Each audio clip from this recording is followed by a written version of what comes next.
2026 সালের টি-20 বিশ্বকাপে ম্যাচ খেলতে ভারতে যেতে অস্বীকৃতি জানানোর কারণে বিসিবির ওপর কোনো ধরনের শাস্তি আরোপ করবে না আইসিসি।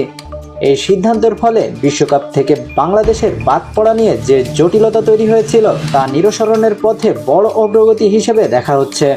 আইসিসি এক বিবৃতিতে জানিয়েছে, বর্তমান প্রেক্ষাপট বিবেচনায় বিসিবির বিরুদ্ধে কোনো আর্থিক সংক্রান্ত কিংবা প্রশাসনিক আরোপ করা হবে না। একই সঙ্গে বিসিবি চাইলে আইসিসির রেজলিউশন কমিটি বা বিরোধ নিষ্পত্তি কমিশনের শরণাপন্ন হওয়ার অধিকার আগের মতোই বহাল থাকবে। আইসিসির নিয়ম অনুযায়ী এই অধিকার বিসিবির রয়েছে এবং তা অক্ষুণ্ণ রাখা হয়েছে। বিবৃতিতে আরও বলা হয়, আইসিসি এই অবস্থান তাদের নিরপেক্ষতা ও স্বচ্ছতার নীতির প্রতিফলন। শাস্তিমূলক ব্যবস্থার পরিবর্তে সহযোগিতামূলক সমাধানের মাধ্যমে ক্রিকেটের সার্বিক স্বার্থ রক্ষা করাই এই সিদ্ধান্তের মূল লক্ষ্য। এই সমঝোতার অংশ হিসেবে আইসিসি নিশ্চিত করেছে যে 2031 সালে আইসিসি পুরুষদের ওয়ানডে বিশ্বকাপ ভারত ও বাংলাদেশ যৌথ আয়োজনের আগে বাংলাদেশকে আরও একটি আইসিসির ইভেন্ট আয়োজনের সুযোগ দেওয়া হবে। তবে সেটি আইসিসির প্রচলিত আয়োজক নির্বাচন প্রক্রিয়ার সময়সূচি ও পরিচালনাগত প্রয়োজনীয়তার উপর নির্ভরশীল থাকবে। আইসিসির মতে এই সিদ্ধান্ত বাংলাদেশের আয়োজন সক্ষমতার প্রতি আস্থার প্রতিফলন এবং সদস্য দেশগুলোর মধ্যে অর্থবহ আয়োজনের সুযোগ নিশ্চিত করায় প্রতিশ্রুতিরই অংশ।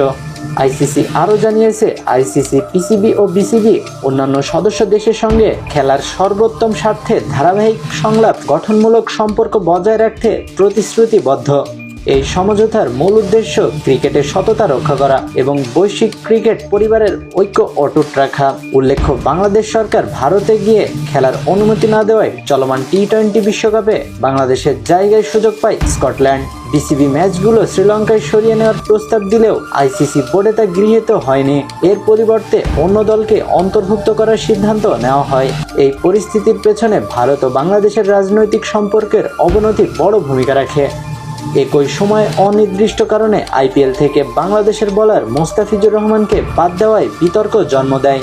বাংলাদেশকে টুর্নামেন্ট থেকে বাদ দেওয়ার ঘটনায় নতুন মাত্রা যোগ হয় যখন পিসিবি জানায় যে তারা ভারতের বিপক্ষে গ্রুপ পর্বের একটি ম্যাচ বয়কট করতে পারে। তবে পরে বন্ধুপ্রতিম দেশগুলোর অনুরোধে পাকিস্তান সরকার দলকে মাঠে পাঠানোর অনুমতি দেয়। বিশ্লেষকদের মতে এই সমঝোতা কেবল বাংলাদেশের জন্য নয়, বরং ভবিষ্যৎ রাজনৈতিক বা কূটনৈতিক জটিলতায় পড়া সদস্য দেশগুলোর জন্য একটি গুরুত্বপূর্ণ দৃষ্টান্ত স্থাপন করল। আইসিসির এই সিদ্ধান্ত বৈশ্বিক ক্রিকেট পরিচালনায় নমনীয়তা ও বাস্তববোধের নতুন বার্তা দিচ্ছে।